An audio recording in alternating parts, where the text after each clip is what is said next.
Tu peux la prendre, je te la donne, Marc, si tu veux. Samedi après-midi, mais je pense pas.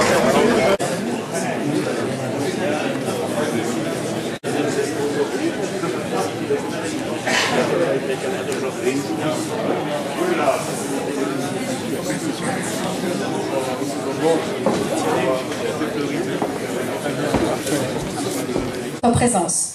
Vous avez su, Monsieur le Ministre, démontrer vos capacités en étant au gouvernement pendant plusieurs années et vous incarnez aussi l'avenir de l'UMP, tout comme Valérie Pécresse et Éric Ciotti qui font partie de l'équipe de François Fillon. Je soutiens François Fillon pour de nombreuses raisons, mais je laisserai... Dans ma circonscription, comme l'a fait remarquer Bernard, pour cette réunion de soutien à notre candidat. Bienvenue tout particulièrement à toi, Laurent. Je ne rappellerai pas en détail ton parcours et le... Un nouveau président. Je veux d'abord saluer cette page de démocratie interne à un parti politique. Elle tranche singulièrement avec ce qui s'est fait au Parti socialiste pour désigner M. Harlem Désir, qui a été désigné à 3 ou 4 après un compromis politique dans le bureau de Mme Aubry, qui a mis un peu plus de 35 heures d'ailleurs pour prendre cette décision délicate. Va mal parce qu'au lieu de se moderniser, de se réformer, de prendre les mesures pour devenir plus compétitive, elle a au contraire engagé de nouvelles dépenses, alourdi ce qui était déjà insupportable pour nos entreprises, et donc évidemment nous sommes à la croisée des chemins. Et ce ne sont pas les quelques décisions qui ont été prises il y a quelques jours qui s'appliqueront dans les années qui viennent, qui changent en réalité une situation particulièrement grave et pesante. Mais de tout cela, Laurent va nous parler dans quelques instants. Moi, j'ai juste l'état d'âme, François Fillon. J'ai longtemps réfléchi. Nous allons élire le président de l'UMP. Nous allons élire une personnalité essentielle à la tête du premier parti politique de France quant à son nombre de militants. Premier parti politique de France qui est actuellement, hélas, dans l'opposition, qui a donc vocation à reconquérir les collectivités locales, puis à reconquérir, le moment venu, la présidence de la République et une majorité à l'Assemblée nationale. Nous n'élisons pas un mécanicien de la politique. Nous n'élisons pas un chef d'orchestre de je ne sais quel organe musical. Non, nous élisons en réalité, nous choisissons un leader. Nous choisissons un leader parce que les Français en ont ainsi, hélas, décidé. Nicolas Sarkozy a échoué de peu, il y a quelques mois. Et comment un parti politique tel que le nôtre pourrait se priver d'avoir à sa tête, d'une part, la personnalité la plus populaire de France, la personnalité politique la plus populaire de France, mais ensuite, une personnalité qui a un statut, une stature d'homme d'État. Il a été en responsabilité au plus haut niveau. Il peut, si les circonstances l'exigeaient, assumer au pied levé les plus lourdes et les plus importantes responsabilités. Bien sûr, nous ne souhaitons pas une crise à notre pays. Mais notre devoir aussi, à nous les militants de l'UMP, c'est de faire en sorte que l'UMP soit prête. Que nous ayons les hommes et les femmes disponibles pour assumer ses responsabilités si le besoin s'en faisait sentir pour l'intérêt supérieur du pays. Vu lors de la campagne des régionales, où on avait des bons souvenirs ensemble de la réunion qu'on avait fait à ce moment-là. Merci Annabelle. Lionel est notamment non seulement un porte-parole très vigilant des intérêts de la Haute-Savoie, mais il fait aussi partie de ceux qui essayent de se battre résolument pour défendre une culture de l'économie et de l'entrepreneuriat, dans lequel on arrête de croire que ce sont les politiques qui créent l'emploi et où Lionel est une voix importante dans la santé. Pierre, c'est un ami, et c'est un ami fidèle, et en politique, ça compte. On porte ensemble beaucoup d'idées et de convictions communes. Pierre, au Sénat, a toujours été pour moi un soutien très important. Il vous l'a dit, Pierre est aussi très investi à l'intérieur de l'association des élus de la montagne, qui défend les intérêts de notre montagne et d'une montagne vivante, hein, pas la montagne des Verts où on est transformé en indigène, où on est supposé, nous, faire la réserve environnementale pour les autres. Non, une montagne qui va de l'avant et qui travaille. Et de ce point de vue, Pierre, grand merci pour ta présence et les propos que tu as. Parce que maintenant, vous allez dans la rue, il n'y a plus personne qui ose avouer qu'il a voté pour François Hollande. Et ils ont tous disparu. Alors vous me direz, en Haute-Savoie, déjà, il n'y en avait pas beaucoup. Mais alors maintenant, il n'y en a plus aucun. Plus personne n'ose assumer le fait d'avoir mis le bulletin dans l'urne pour un président comme celui-là. Mais honnêtement, comment ne pas le comprendre? Le normal, comme on dit chez moi. Toujours se méfier des gens qui mettent autant de hargne à expliquer qu'ils sont normaux. J'ai toujours trouvé ça assez suspect, personnellement. Un exemple parmi d'autres, le président normal prend le train. Mais il réserve 2 wagons quand même déjà, pour assurer sa sécurité. Et puis il y a un hélicoptère qui surveille le train du président normal. Et puis les valises, elles, ne peuvent pas prendre le train, ainsi que le matériel informatique et toute une partie de l'équipe. Donc les valises, le matériel, le train informatique du président normal, elles montent dans l'avion. Et puis il y a un deuxième avion qui suit le premier avion, des fois que le premier avion est une panne. Vous faites le bilan de tout ça, en dehors des caméras qui surveillent le président normal, qui rentre dans le TGV pour faire croire qu'il est normal, vous avez tout de suite compris qu'en tout cas pour vos impôts, c'était une très mauvaise nouvelle, un président qui fait le normal. Le plus choquant, c'est que François Hollande n'a rien dit. Il est resté silencieux. Quand il va sur la place de la Bastille et qu'il s'adresse à ceux qui se sont battus pour son élection, il les remercie, c'est normal. Il les remercie de s'être investi pour sa victoire, c'est normal. Mais ce qu'on était en droit d'attendre d'un président de la République française, c'est qu'ils leur disent, pour fêter mon élection, je ne veux qu'un seul drapeau.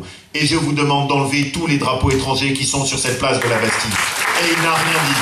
Nous n'oublions pas qu'il n'y a qu'un seul drapeau, le drapeau bleu, blanc, rouge. De ces tartufades est l'histoire de la TVA. Elle est quand même adorable. Monsieur Hollande, moi, président de la République, votez pour moi, je n'augmenterai jamais la TVA sociale. C'est une très mauvaise idée. Il ne faut pas toucher à la TVA. Et il commande un rapport. Vous savez, en général, quand les politiques commandent des rapports, c'est pas pour avoir des nouvelles idées, c'est pour qu'on leur confirme leurs mauvaises idées. Et il choisit très scrupuleusement l'auteur du rapport, Louis Gallois. Un chef d'entreprise, mais surtout un chef d'entreprise socialiste. Et ils étaient confiants dans le fait que ce chef d'entreprise socialiste leur dirait ce qu'ils voulaient entendre. Pas de problème de coût du travail, produire dans notre pays coûte 15 à 30% plus cher qu'en Allemagne, ça n'est pas une difficulté, et on continue comme ça. Mais comble de malchance, ils sont tombés sur un chef d'entreprise. C'était bien un chef d'entreprise socialiste, mais malheureusement, c'était un chef d'entreprise socialiste et honnête. Et donc Louis Gallois rédige un rapport dans lequel il dit tout ce pourquoi Nicolas Sarkozy et François Fillon se sont battus. Oui, il y a un problème de coût du travail. Oui, le problème de temps du travail est une difficulté en France. Et oui, il y a trop de charges. Et il faut faire en sorte que notre système de protection sociale soit financé par les produits importés. Consternation à l'Élysée. François Hollande convoque Louis Gallois, qui devait rendre son rapport il y a plus d'1 mois et demi. Et lui dit, tu dois changer ton rapport. Écris ce que nous voulons entendre. Bah oui, mais c'est pas la vérité. C'est pas grave, écris ce que nous voulons entendre. Et là, vraiment, comble du comble de la malchance, ils sont tombés sur un chef d'entreprise socialiste, honnête et têtu. Louis Gallois n'a pas changé son rapport. Et il leur a donc mis sous les yeux l'exacte vérité, qui est que notre pays a trop de charges. Et que les entreprises ne peuvent pas survivre chez nous. Pensez-vous que François Hollande fasse un exercice, ne serait-ce qu'un exercice d'honnêteté? Pensez-vous qu'il ait le courage de venir dire aux Français, oui, je me suis trompé. Je ne dis même pas menti. Mais à la limite, il aurait dit, je me suis trompé. Je me suis trompé, je vous ai trompé pendant la campagne présidentielle. Oui, il y a un problème au niveau des charges sur nos entreprises et il faut qu'on le corrige. S'il avait eu ce courage-là, comme Bernard l'a dit et comme François Fillon l'a dit, eh bien nous l'aurions soutenu. Nous l'aurions soutenu parce que s'il avait proposé un vrai travail de redressement national, permettant de sauver à travers un vrai pacte commun qui aurait dépassé les partis, la possibilité de sauver l'emploi chez nous, eh bien nous l'aurions soutenu sur ce sujet-là. Parce que comme Bernard l'a dit, notre pays est plus important que notre parti. Mais il n'a pas eu ce courage. Il ne propose qu'un jeu d'hypocrite dans lequel il met cette année 15 milliards d'euros de charges sur les entreprises et il leur dit peut-être un jour vous aurez les allègements de charges.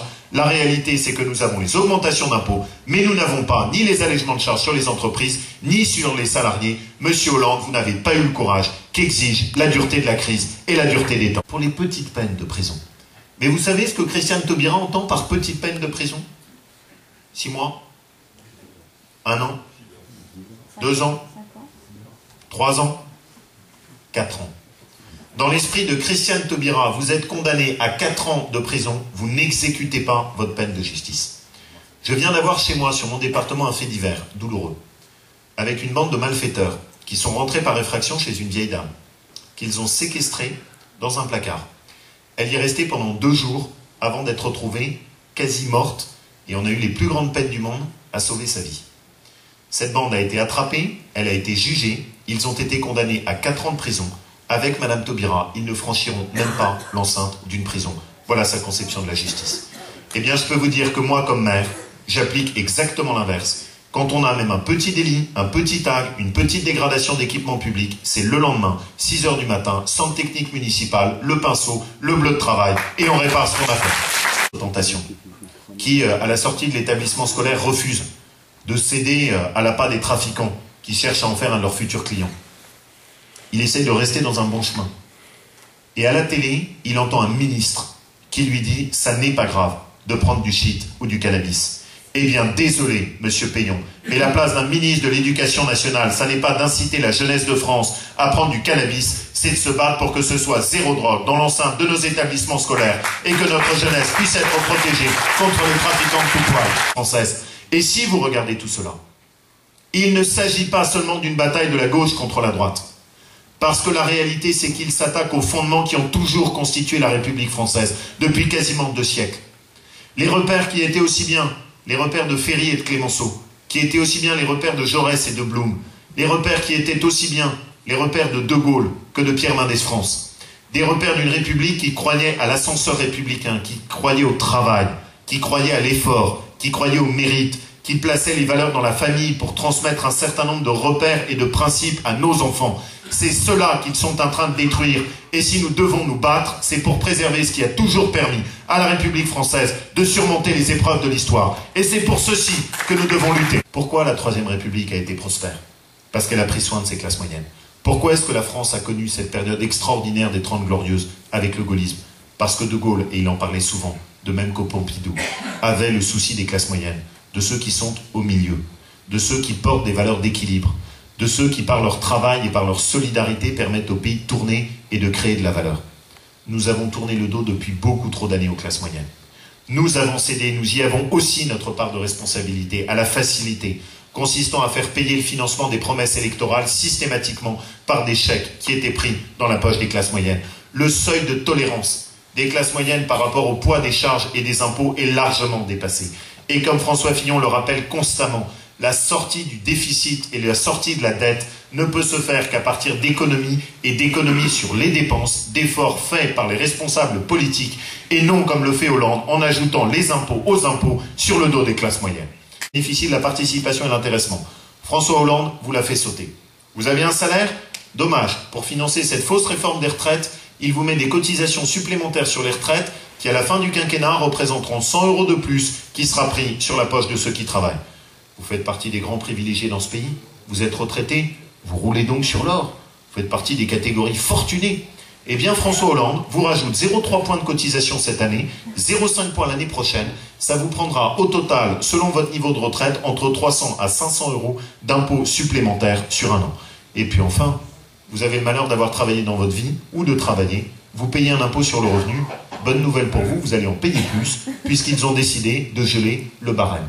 Et tout ça, ça fait 15 milliards d'euros d'impôts en plus sur les classes moyennes. Il prend à peine 4 milliards sur soi-disant les plus riches, il prend 15 milliards dans la poche des classes moyennes. C'est toujours comme ça avec les socialistes. On nous explique que ce seront seuls les plus riches qui paieront. La réalité, c'est qu'à l'arrivée, ce sont seules les classes moyennes, toujours les mêmes, qui payent les charges et les impôts supplémentaires. Ça n'est pas juste. Et un pays qui fait reposer ainsi une charge indue sur ses classes moyennes, elle les décourage et elle crée un trou noir au cœur de la société française. C'est ce contre quoi nous devons combattre. Assumons de dire que si l'UMP est un parti populaire, l'UMP doit défendre les classes moyennes. A construit sa prospérité sur son sens du travail. Sur le sens du travail qui était celui des agriculteurs. Le sens du travail qui était celui des ouvriers. Le sens du travail qui était celui des ingénieurs, de ceux qui ont construit la France. C'est ça que nous avons perdu. C'est ça que les 35 heures ont détruit. Et c'est pour cette raison qu'une des propositions fondamentales que porte François, c'est l'abrogation définitive des 35 heures. Les socialistes, en refiscalisant les heures supplémentaires, ont détruit tout notre travail. La prochaine fois, il faudra aller jusqu'au bout, de façon directe et définitive, en abrogeant définitivement les 35 heures. Moi, je suis profondément européen. J'ai une conviction intime, c'est que face à la Chine, l'Inde, le Brésil, les États-Unis, la France ne peut plus lutter seule. Mais pour avoir été ministre des Affaires européennes, je sais aussi que l'Europe telle qu'elle est ne fonctionne pas et n'assume plus sa mission. Elle n'assume plus sa mission pour deux raisons. La première, nous nous sommes beaucoup trop étendus. Le général de Gaulle avait raison là-dessus. Jean Monnet, Schuman avaient raison là-dessus. En pouvoir de la rue ne fait pas partie des valeurs que nous défendons dans notre famille politique. Jordan Mas, qui serait bon de reprendre quand même à la gauche, vous n'avez pas grand-chose à reprendre dans le territoire. Mais enfin, on va avoir besoin de la Haute-Savoie pour reconquérir la région. On va devoir se battre. Moi, je suis élu dans une ville que j'ai repris aux socialistes. Ça vote à 56% pour Hollande. J'ai été élu avec 64% des voix. Et nous avons besoin de reprendre des partis, des villes, des territoires. On se battra sur 2014, on se battra sur 2015. Et 2017, ça se prépare maintenant. Parce que si on se réveille trop tard, nous n'arriverons pas à reprendre des positions. Tout se travaille maintenant, tout se tient. On se bat sur 2014, sur 2015 et sur 2017. Pas de question absurde pour un parti qui sort d'une défaite et qui doit se reconstruire. Il était au début pour faire en sorte qu'il puisse y avoir une entente et qu'il puisse y avoir une complémentarité. Je me disais qu'il y avait la possibilité d'additionner les talents. François Fillon, président de l'UMP, sa vision, son aura, sa capacité à parler aux Français et à nous faire gagner. Et puis Jean-François, avec ses qualités d'organisateur pour la structuration interne du parti. On aurait pu ainsi additionner les talents. Ça n'a pas été possible. Ça n'a pas été possible, vous savez, dans la vie politique, il y a parfois les égos des uns et des autres, et qui font qu'on n'a pas pu faire en sorte qu'il y ait cette entente. Ça n'est pas grave, on pourra peut-être la construire après l'élection. Et vous allez donc devoir trancher et décider. Vous avez un rôle très important. Vous avez un rôle très important et un rôle que vous ne devez pas prendre à la légère. Parce que comme Bernard l'a rappelé, la différence avec les militants socialistes est frappante. Eux, non seulement, effectivement, c'est Martine Aubry qui a choisi au fond d'un bureau, mais en plus, elle leur donnait le choix aux militants socialistes entre deux alternatives tout aussi attractives l'une que l'autre. Monsieur Cambadélis, à ma gauche, condamné pour trafic d'influence par la justice. Monsieur Harlem Désir, à ma droite, condamné pour emploi fictif. Moi, président de la République, je ne serais pas entouré de personnes condamnées par la justice. Bah dites donc qu'il était temps qu'ils reviennent de vacances de Brégançon, parce qu'ils lui en ont mis deux pour le prix d'un à la tête du Parti Socialiste. Je préfère de très très loin la situation dans laquelle nous sommes. Mais vous allez choisir. Vous allez choisir notamment parce que vous devez choisir celui qui va incarner nos idées. Le président, c'est notre voix. Le président, c'est notre visage. Le président, c'est celui qui doit porter nos idées en direction des Français. Cette élection, ça n'est pas l'UMP qui parle à l'UMP. C'est l'UMP qui doit reparler aux Français. Un président, ça n'est pas un officier de commando qui vous envoie à la mitraille. Un président, ça doit être le général qui fait gagner les batailles. Ce que vous choisissez, c'est un président. Souvenez-vous les figures que nous avons eues. Un président, c'est une figure charismatique. C'est une figure qui rayonne. C'est une figure qui est capable de parler aux Français. C'est une figure qui a un socle de popularité. Notre président, c'était Nicolas Sarkozy. Avant lui, c'était Alain Juppé. Avant, c'était Jacques Chirac. Voilà ceux qui étaient nos présidents, les présidents de l'UMP et de notre famille politique. Si quoi qu'il arrive, il n'y a pas de blessure et il n'y a pas d'ennemis au sein de notre famille politique. Quoi qu'il arrive, on ne doit jamais oublier que ce qui nous rassemble est beaucoup plus important que ce qui nous divise. Quoi qu'il arrive, l'objectif est bien sûr de gagner le 18 novembre. Mais l'objectif, c'est surtout de gagner le 18 novembre pour gagner ensuite. Cette élection n'est pas une fin en soi. Un parti, ça n'est pas une secte. L'objectif, c'est que notre parti reparle aux Français.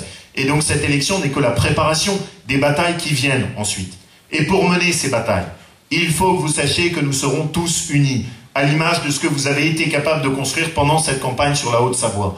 Et j'en prends l'engagement solennel devant vous. Quoi qu'il arrive, le 19 novembre, François Fillon tendra la main et rassemblera l'ensemble de notre famille politique. Mais en attendant, nous avons besoin de vous.